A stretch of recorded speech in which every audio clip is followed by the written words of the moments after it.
Hello friends and family, எல்லாருமே எப்படி இருக்கீங்க? நிச்சயம் எல்லாருமே நலமாக இருப்பீங்க நம்புகிறோம். இன்று படித்ததில் பிடித்த செக்ஷனில் உங்களுக்காக நான் என்ன கொண்டு வந்திருக்கேன்னா, பரிந்துரை உன்னை அறிமுகம் மட்டுமே செய்யும், உன் தகுதி தான் உன்னை நிலைநிறுத்த செய்யும் அப்படின்றத தான் நான் உங்ககிட்ட ஷேர் பண்ணிக்கணும்னு நினச்சேன். இப்போது நம்ம ஒரு வேலைக்கே போகிறோம், இல்லை யார் மூலியமாவது நம்ம வந்துட்டு ஒரு வேலைக்கு அப்பாயின்மெண்ட் ஆகுறோம் அப்படின்னா, அவங்க மூலியமாக நம்ம வந்துட்டு சரி இப்படி ஒரு பையன் இருக்கான், அவனுக்கு இப்படி ஒரு வேலையை கொடுக்கலான்னு மட்டும்தான் அவங்க யோசிப்பாங்க. ஆனால் நம்மளுடைய தகுதி மட்டும்தான் நம்மளோட அடுத்தடுத்த கட்டத்துக்கு உயர்த்தும் அப்படின்றத நான் உங்ககிட்ட ஷேர் பண்ணிக்கணும்னு நினச்சேன். ஏன்னா தகுதியை வளர்த்துக்கணும், அது மட்டும்தான் நம்ம வாழ்க்கையில் மரியாதையும் நமக்கு கொடுக்கும் அப்படின்றத உங்ககிட்ட ஷேர் பண்ணிக்கணும்னு நினச்சேன். இப்போ வாங்க வீடியோக்குள்ளே போகலாம். இந்தாங்கம்மா, கல்யாணத்துக்கு பட்டு எடுக்கிறது, வேஷ்டி சட்டை எல்லாம் எடுக்கிறதும், அப்புறம் உங்க 2 பேருக்கு துணி எடுத்துட்டு அவங்களுக்கும் துணி எடுத்துட்டு வந்துருங்க, சரிங்களா? இந்தாங்க, இதுல ஒரு 1,00,000 இருக்கு. சரிங்கப்பா. பொண்ணுக்கு எம்புட்டு விலையில துணி எடுக்கிறது? அதெல்லாம் எனக்கு தெரியாதுமா. அந்த பொண்ணுக்கு எதை பிடிச்சிருக்கோ அதை எடுத்துக்கிட்டு வாங்க. தாத்தா, என்னப்பா? பொண்ணுக்கு அவங்க வீட்டுக்கு நான் துணி எடுத்துக்கிறேன், நமக்கு மட்டும் இதுல எடுத்துக்கோங்க. ஏன்பா? இல்ல, நான் எடுத்துறேன் தாத்தா, எதுக்கு உங்களுக்கு சிரமம்? இதுல எடுத்தா என்ன, அதுல எடுத்தா என்ன, எல்லாம் நம்ம வீட்டு பணம் தானே, அதுக்குன்னு இல்ல தாத்தா. அப்பா, அவன் பொண்டாட்டிக்கு அவன் எடுத்து கொடுக்கணும்னு ஆசைப்படுறான், விடுங்கப்பா, அவனுக்கு பிடிச்சதே எடுத்து கொடுக்கட்டும். அவன் சம்பாத்தியத்தில் எடுத்து கொடுத்தா தானே இனிமே அவனும் ஒரு குடும்பஸ்தன் ஆக போறான், அவனுக்குன்னு பொறுப்புன்னு எல்லாம் வரப்போகுது. எத்தனை காலத்துக்கு தான் நம்மளே எல்லாமே பார்ப்போம் வைப்போம்? இனிமே அவனும் வாழ்க்கைனா என்னன்னு எல்லாத்தையும் கத்துக்கணும்ல. விடுங்கப்பா, அவன் எடுத்து கொடுக்கட்டும். நீ எடுத்து குடியா? இல்லடா, கல்யாணத்துக்கு தாலி எல்லாம் எடுக்கணும், அதுக்கு கூட உன் காசை வச்சுக்கலாம். இதுக்கு இல்ல தாத்தா, முதல்ல சேலை எடுத்து கொடுக்குறேன், அது என் கையால என் சம்பளத்துல எடுத்து கொடுக்கலான் இருக்கேன். அப்ப சரி, உன் விருப்பப்படியே எடுத்து கொடு. அப்பா, தாலி என்ன நம்ம நகைக்கடையில போய் எடுத்துக்கோலாமா, இல்ல ஆசாரிக்கிட்ட சொல்லி செஞ்சுக்குவோமா? அத்தை செய்யவே சொல்லிடுவோம் அத்தை, அதான் நல்லா ஸ்ட்ராங்கா இருக்கும். சரிப்பா. தாலி கொடி எத்தனை பவுன்ல போடுவோம்? ஒரு தங்க விற்கிற விலைக்கு இப்போதைக்கு வாங்குறது கஷ்டம், ஒரு 2 பவுன் 3 பவுன்ல போடுவோமா? அத்தை 5 பவுன்ல போட்டுருவோம் அத்தை, அதுக்கெல்லாம் நான் தனியா சேர்த்து வச்சிருக்கேன். சரி அப்பா, சாப்பாடு என்ன? நம்ம ஒரு 4-5 பேத்துக்கு தான் சொல்லுவோம் வைப்போம், பெருசாக செய்கிற மாதிரி இருந்துச்சுன்னா ஹோட்டலில் சொல்லிக்கலாம். இப்போ கொஞ்சம் தானே, எதுக்கு கடையில் சொல்லிட்டு கஷ்டப்படணும்? நம்ம வீட்டிலேயே சமையல்லாம் செஞ்சுருவோமா, இல்லை ஆளை வர சொல்லி எதுவும் செய்வோமா? அத்தை எதுக்கு போயிட்டு நம்ம கல்யாண நேரத்துல அந்த வேலை இந்த வேலைன்னு கஷ்டப்பட்டு இருக்கணும்? அதுவும் இல்லாம உப்பு காரம் ஏதோ கூடியும் குறையும், அதெல்லாம் சிரமம் அத்தை. அதனால நம்ம ஒரே தான் வந்து ஹோட்டல்லே சொல்லிடுவோம், கொண்டு வர சொன்னா ஆன் டைமுக்கு அவங்க கொண்டு வந்துருவாங்க. அப்பா, நீங்க நான் எந்த ஒரு முடிவும் எடுக்க வேணாம். ஐயா எல்லாத்தையும் எடுத்து வச்சுக்கிட்டு தான் நிக்கிறாரு. அதனால அவரு சொல்ற போக்கிலேயே அவர்கிட்டயே கேட்டு எந்த முடிவா இருந்தாலும் எடுத்துக்கலாம், சரிங்களாப்பா? ஐயோ அத்தை, வேணும்ல எதுவும் சொல்லல அத்தை. புரியுதுடா. இந்த காலத்து பிள்ளைங்களுக்கு கல்யாணத்துல ஏகப்பட்ட ஆசை பாசம் இருக்குது. அதையெல்லாம் காலங்காலத்துக்கு வருஷத்துக்கு நிறைவேற்றிக்க முடியும்? வாழ்க்கையில கல்யாணன்றது ஒரு தடவை தான் நடக்கும், அந்த ஒரு தடவை தனக்கு பிடிச்ச மாதிரி ஆக்கிக்க வேண்டித்தான். ஏன்பா, கல்யாணத்துக்கு முன்னாடி இதை பார்த்து செய்யறோம் அதை பார்த்து செய்யறோம்ன்றது பெருசு கிடையாது. கல்யாணத்துக்கு அப்புறம் நம்ம வாழ்க்கையை எப்படி பார்த்து பண்ண போறோம்ன்றதுலதான் எல்லாமே இருக்கு. கேட்டுக்க, அனுபவசாலி சொல்றாரு. இல்ல மாமா, எனக்கு தெரியும் மாமா, நான் எல்லாமே சேஃப்டியா தான் இருக்கேன். சரி, இதுக்கப்புறம் இந்த பேச்சு எதுக்கு? நேரங்காலமா கடைக்கு கிளம்புவோம். மாப்பிள்ள, இப்ப வீட்டுல சாப்பிட்டுட்டு போலாங்களா, இல்ல அதுவும் கடையில போய் சாப்பிட்டுக்கலாமா? நேரம் தான் ஆயிடும். அத பாத்தீங்களா, ஓட்டுறீங்க. எப்படியோ நாங்க இருக்கும்போது நீ சொன்ன, நாங்க இல்லாம உங்க அப்பாவும் உங்க அம்மாவும் இருக்கும்போது இதெல்லாம் நீ சொல்லி இருந்த. என் அண்ணி மட்டும் இதை கேட்டிருந்தாங்க, உன்னை உரிச்சு உப்பு கண்டம் போட்டிருப்பாங்க.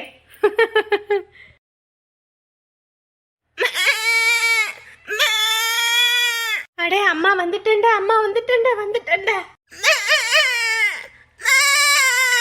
நானும் தாண்டா உங்களை நினைச்சு வருத்தப்பட்டுக்கிட்டு தாண்டா இருந்தேன்.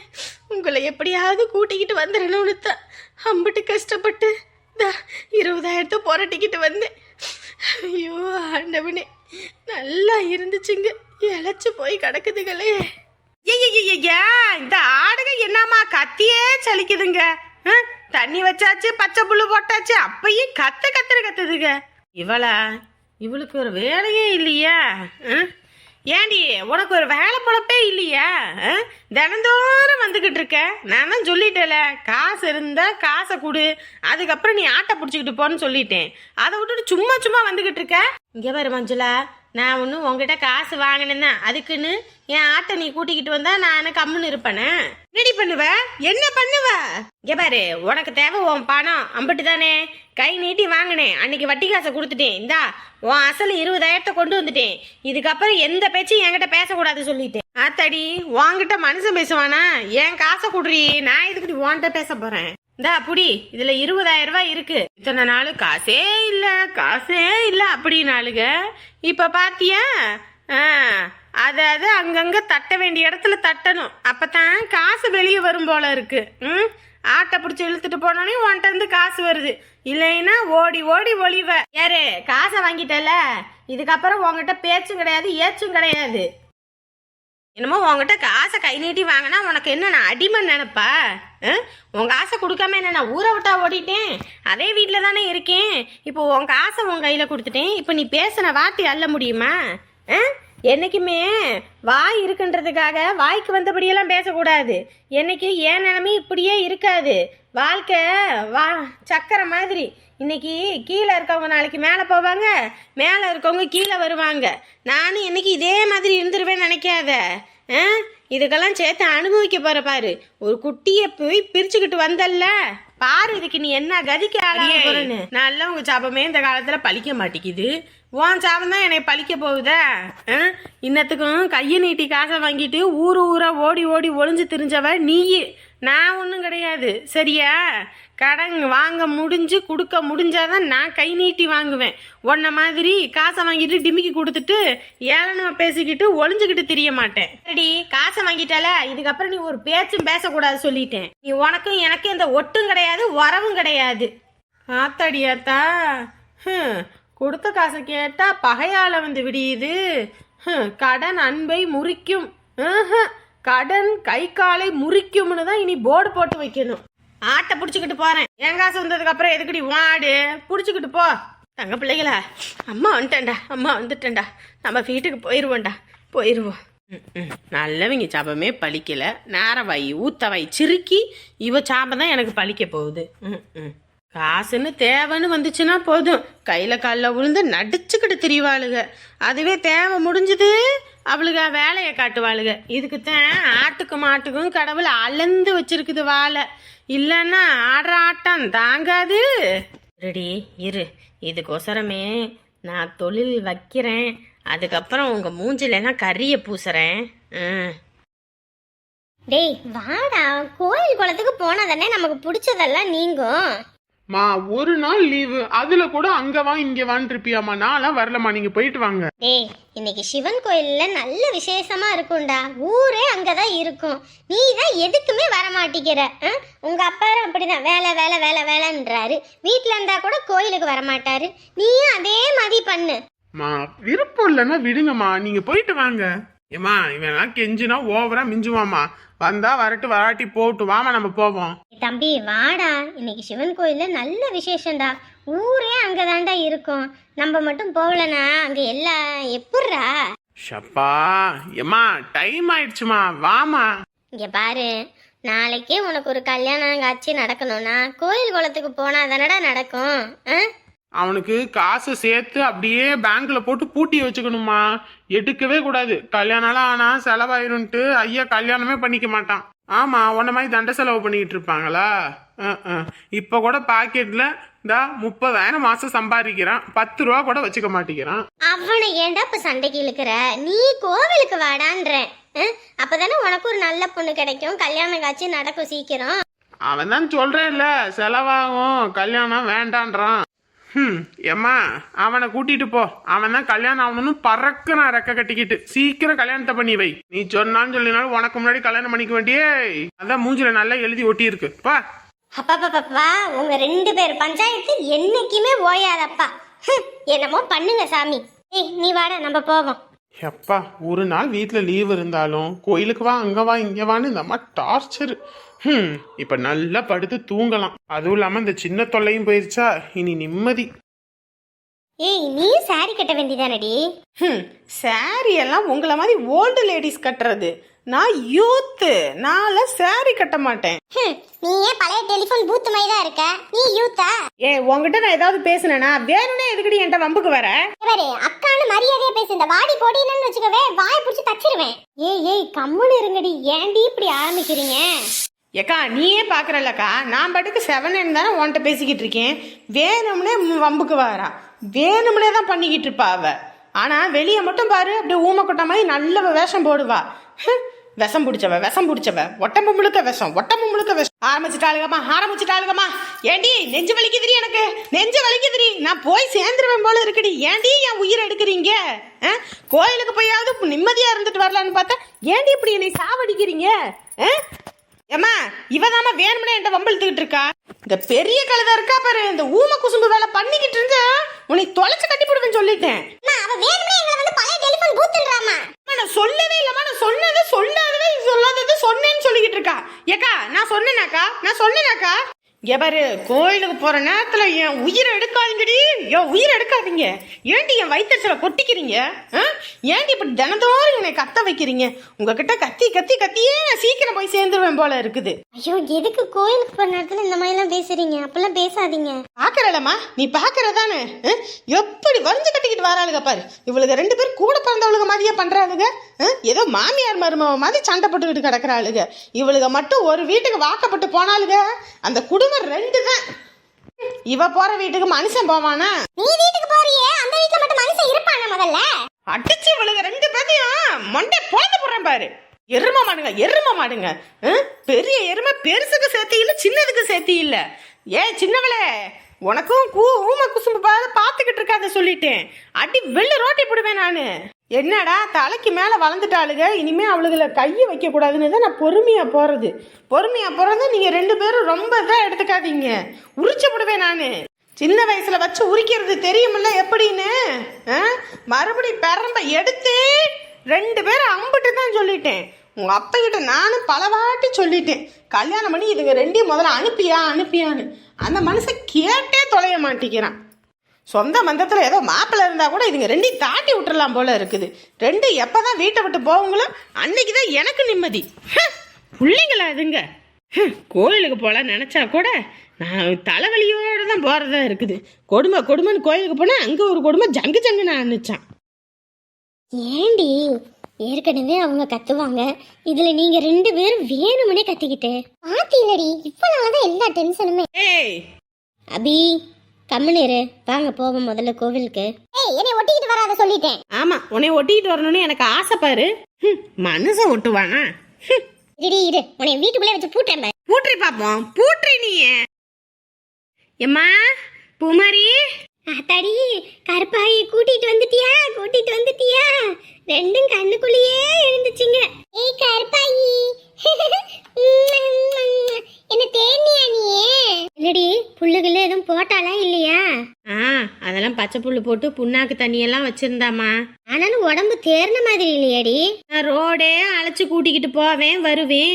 இவ வீட்டுல புல்ல போட்டா அதுங்க எப்படி மேயுங்க? அதான் 2 இழைச்சு போய் கிடக்குதுங்கம்மா. பயிரெல்லாம் ஒட்டி போச்சு. அப்புறம் வர வழியில அப்படியே மேய்ச்சிக்கிட்டே கூட்டிக்கிட்டு வந்தேன். நம்ம கிட்ட இருக்கிறதுக்கும் அடுத்தவங்கள்ட்ட இருக்கிறதுக்கும் இதுதான் வித்தியாசம். எப்படியோ இதுங்க 2 போனதும் ஏதோ மனசுக்கு சங்கட்டமா இருந்துச்சு. இதுங்க வந்ததுக்கு அப்புறம் தான் மனசுக்கே நிம்மதியா இருக்குடி. அவன் நல்லா உஷாருமா. எப்படியும் நான் காசு கொடுக்க மாட்டேன், ஆட்டை வித்து எப்படி பல்கா அமௌண்ட் சம்பாரிச்சிடலான்னு சொல்லிட்டு கனவு கோட்டை கண்டுகிட்டு இருந்தா. நான் 20,000 கொண்டு போய் நீட்டினதும் அவளுக்கு மூஞ்சே இல்லை. இப்படி இருக்கும், நல்லா புண்ணாக்கியும் அதையும் இதையும் போட்டு நல்லா ஊட்டம் கொடுத்து வளர்த்து விட்டு நல்லா குட்டியை பார்த்து அப்படியே 40,000 50,000 வித்து பிள்ளான்னு பார்த்தா விடுவோமா நானு? அதுதானே போய் காசை மீட்டிக்கிட்டு ஓடியாந்தேன். அதாம்மா, எப்படியோ ஒன்று இதுங்க வந்துருச்சே, இப்போதான் மனசுக்கு நிம்மதியா இருக்கு. ஏண்டியம்மா, கடை வாக்கணும் அப்படி இப்படின்னு என்ன பண்ணுவோம்? இட்லி கடை போடுவோம் நீயே, இல்லை தள்ளுவண்டி கடையில போடுறதா இல்லை எப்படி? அதாம்மா, தள்ளுவண்டி கடையில் போடலான்னு பார்த்தேன். ஆனால் தள்ளுவண்டி கடையில் போட்டோம்னா 50,000 ரூபா வண்டிக்கு மட்டுமே வாங்குற செலவு ஆகி போயிடும். அதுக்கப்புறம் அந்த செலவு இந்த செலவு, பாத்திரம் பண்டம் அரிசி உளுந்து அது இதுன்னு வாங்கணும் வைக்கணும். அதுக்கெல்லாம் கையில் காசு பத்தாது. அதுவும் இல்லாமல் இந்த இன்னைக்கு தீனி இவளுக்கு தீனி வாங்கி இந்த பைய அது இதுன்னு எல்லா லொட்டு லொசுக்கும் வாங்கினதுல 5000 ரூபா முடிஞ்சு போச்சு. இனி இருக்கிறத வச்சு தான் எல்லாம் ஓட்டணும் வைக்கணும். அப்ப என்ன பண்ணுவோன்ற? அதாம்மா சின்னதாக ஒரு கீத்தை ஒன்றும் போட்டு விட்டுருவோம். போட்டு விட்டோம்னா அது ஒரு 2000 3000தோட முடிஞ்சிடும். அதுக்கப்புறம் ஒரு கல் அடுப்பு ஒன்று, அதை ஒரு 500 தான் விறக வச்சு எரிச்சுக்கலாம். அதில் வந்து இட்லியும் ஊற்றிக்கலாம், குழம்பு தாளிச்சிக்கலாம், எல்லாம் பண்ணிக்கலாம். மற்றதுக்கு ஏற்பாடு பண்ணிக்குவோம். என்ன சொல்கிற? ஆமாண்டி, அதுவும் சரிதான். இல்லைன்னா நம்ம கையில் காசு போட்டு எல்லாம் வாங்கி வச்சு அது ஓடலைன்னா சிரமமாக போயிரும்டி. சிக்கனமாக இருந்தால் தான் பொழைக்க முடியும். ஏன்னா மீதி காசு எதுவும் இருந்துச்சுன்னா அதை வச்சு இந்த வீட்டு கூரையை மட்டும் கொஞ்சம் சரி பண்ணி விட்டுருவோன்னு பார்த்தேன். வேண்டாம் வேண்டாம், இப்போதைக்கு முதல்ல தொழிலை பண்ணுவோம். தொழிலை முன்னேற்றி கொண்டு வந்துட்டு அதுக்கப்புறம் கூரையை பார்க்கறதெல்லாம் பார்த்துக்கலாம். அதுக்குன்னு இல்லைம்மா, அடுத்து மழை காலம் வேற வந்துடும். மழை காலம் வந்துச்சுன்னா போன வருஷமெல்லாம் நல்லா இருந்ததும் காற்றடிச்சு அந்த இதெல்லாம் ஓடலை இறங்கி போய் கிடக்குது. அதை ஓடு சரி பண்ணிடலான்னு பார்த்தேன். சரி பண்ணுவோம். முதல்ல தொழிலை பண்ணு, அதுக்கப்புறம் நம்ம இந்த கூரை மேய்கிறது வைக்கிறதெல்லாம் பார்த்துக்கலாம். சரிம்மா, சரி. அப்போ அதுக்கு உண்டானதை நான் ஏற்பாடு பண்ணுறேன். இந்த ஆட்டை கொண்டு போய் தொழுவத்தில் கட்டிடு, சரியா? மட்டன் குழம்பு ஆக்கிட்டேன்டி, வந்து சாப்பிடு. இருக்கட்டும்மா, நான் போய் ஆளை ஏற்பாடு பண்ணுறேன். இந்த ரகு அவரை தான் போய் கூப்பிடணும். அவர் வீட்டில் இருக்காரா இல்லை வேலைக்கு எதுவும் போயிட்டாரா என்னன்னு தெரில. அவர் வீட்டுக்கு போயிட்டு ஆளை கூப்பிட்டு அந்த இடத்துல குடிசை போடணும், கூரை போடணும்னு சொல்லி எல்லாம் கேட்டு நான் பார்த்துட்டு வரேன். ஏண்டி, ரோட்டில் போய் கடையை போட்டால் எதுவும் சொல்ல மாட்டாங்களா? என்னத்துக்கு சொல்ல போகிறாங்க? இந்த அமுதாலாம் கடை போட்டிருக்காளே, அவளாம் என்ன ரோட்டு மேலேயே தான் போட்டிருக்கா. யார் வந்து கேட்குறா வைக்கிறா? ஒருத்தரும் கேட்கறதில்ல. சரிடி. சரி, நான் போயிட்டு ஒடியாந்துடுறேன், பார்த்துக்கோங்க. சரி. சாப்பிடாம இருக்காதீங்க, நல்லா வயிற்றுக்கு நல்லா போட்டு சாப்பிடுங்க. நான் வந்துடுறேன். எப்படியாவது இவன் மட்டும் கடை வச்சு முன்னேறி வந்துட்டானா, அதுக்கப்புறம் நம்மளை கேவலமா பேசின எல்லாரும் மூஞ்சிலி கறியை பூசி போடலாம்.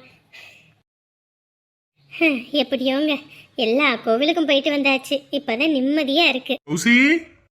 வந்துட்டீங்க அத்தை, மாமா வந்துட்டீங்களா? வந்தாச்சுமா. வர்றதுக்கு 2 நிமிஷத்துக்கு முன்னாடி ஃபோன் பண்ணிருக்கலாம்ல. அத்தையும் மாமா வந்திருக்காங்க, உங்களுக்கு திருஷ்டி இருக்கும், ஆரத்தி எடுத்துட்டு உள்ள கூப்பிட்டுருக்கலாம். எனக்கு என்னமா தெரியும், அப்படியே வந்தாங்கன்னு சொல்லி கூட்டிட்டு வந்துட்டேன். அம்மா வேற ஃபோன் பண்ணி சொன்னாங்க எல்லாத்துக்கும் போயிட்டு வந்திருக்காங்க, நான் ஆரத்தி எடுத்து தான் உள்ள கூப்பிடணும்னு. அதனால என்னம்மா, நம்ம தானே. இந்தா இதுல பிரசாதம்லாம் வாங்கிட்டு வந்திருக்கேன், எல்லாம் எடுத்து வை. சாமி தரிசனம்லாம் பரவாயில்லையா அத்தை? சும்மா சொல்லக்கூடாதும்மா, நல்ல கூட்டம், அதுவும் நல்ல விசேஷமா பண்ணாங்கம்மா, நல்லா இருந்துச்சு. ஓ சரிங்க அத்தை, நாங்கள் வேற நியூஸில் பார்த்துட்டே இருந்தோம், கூட்டம் அங்கங்கே மழை வருது அப்படி இப்படின்னாங்களா. எங்களுக்கு வேற பயம், எங்கிட்டையும் கூட்டத்தில் எதுவும் மாறிக்கிட்டு போயிடுவீங்களோ என்னவோன்னு. எம்மாடி மருமவளே, உங்க மாமியாரெல்லாம் நீ சாதாரண ஆளுன்னு நினைச்சுக்காத. அவளாம் எங்கிட்டு விட்டாலும் கரெக்டா இடத்துக்கு வந்துருவா. நான் கூட எசக்கு பசக்க எங்கிட்டாவது மாறுவேன் வைப்பேன், ஆனா இவ கரெக்டா ஒவ்வொன்றையும் கண்டுபிடிச்சு வந்துருவா. என்ன ஓட்டலைன்னா உங்க மாமனுக்கு தூக்கம் வராது. என்னடா வந்ததுலேருந்து நானும் பார்க்குறேன், முகமெல்லாம் ஒரே வாட்டமா இருக்கு, என்ன ஆச்சு? ஒரு மாதிரி எதையோ இழந்த மாதிரி இருக்க. ஒன்றும் இல்லைம்மா, இங்கே பாரு, ஒன்றும் இல்லைன்னு சொல்லும் போதே ஏதோ இருக்குன்னு தெரியுது. என்னப்பா? அப்பா ஒன்றும் இல்லைப்பா, இப்போதானே வீட்டுக்கு வந்திருக்கீங்க, அப்புறம் பேசிக்கலாம். ஏண்டாப்பா என்னன்னு சொல்லு. என்னன்னு சொல்லாம நீ பாட்டுக்கு மென்னு முணங்கிட்டு இருந்தா அப்புறம் எங்களுக்கு என்ன தெரியும்? சொல்லு, என்ன விஷயம்? வேலையில் எதுவும் பிரச்சனையா இல்ல மருமகளுக்கு உனக்கு எதுவும் பிரச்சனையா? ஐயோ அத்தை, நானும் ஒன்றும் சொல்லல. எனக்கு தெரியும் என் மருமகளை பத்தி, அவ நல்ல நாள்லயே யாரையும் ஒரு பார்த்து சொல்ல மாட்டான். அப்படி இருக்கும்போது நீ என்ன அப்படி பேசுற? வேலை டென்ஷனா? இல்லப்பா, டென்ஷன் ஆன மாதிரில எந்த வேலை இருக்கு, அதெல்லாம் ஒன்றும் இல்லை. அப்புறம் என்ன? இல்லை, நேற்று நம்ம ஊரில் இருக்க துபாய்க்காரர் ஃபோன் பண்ணியிருந்தா. அப்படி ஏன் ஆடி மாதம் திருவிழா போடுறேன்னு சொன்னாங்க, அதனால கூப்பிட்டுருப்பாரோ?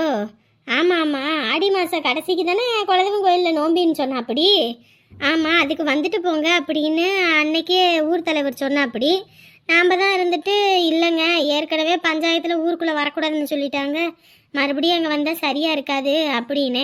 அது முதல்ல பிரச்சனைன்னு வந்தீங்க, இப்போ கோயில் திருவிழா நோம்பின்னு தானே வரீங்க, இதுக்கு வந்தால் ஒன்றும் நீங்கள் இதில் வந்த ஒரே நாளில் எல்லாத்தையும் முடிச்சுட்டு போகலாம் வாங்க அப்படின்னாங்க. அதுவும் இல்லாமல் குலதெய்வத்துக்கு போகாதனாலேயே என்னவோ தெரியல, இன்ன வரைக்கும் மருமவளுக்கு ஒரு நல்ல செய்தி வரலை.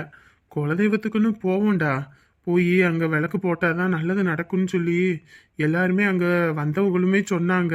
ஆமாம் ஆமாண்டா, எத்தனை கோயில் குளம் போனாலும் நம்ம குலதெய்வம் கோயிலுக்கு போகிற மாதிரி எந்த இதுவும் வராது. நம்மளை ஒரு யமனே நெருங்கணும்னா கூட குலதெய்வத்துக்கிட்ட கேட்டுட்டு தான் வந்து நெருங்க முடியும் அப்படின்லாம் வந்து சொல்லிக்கிட்டு இருந்தாங்க. அதனால நம்ம போயிட்டு வருவோம்டா. அப்பதான் நம்ம வீட்டுக்கும் ஒரு வாரிசு வரும்டா. அம்மா, அவரு சொன்னது வேற. வேறயா? என்னது? அவ இருக்கால்ல, அவளுக்கு என்ன?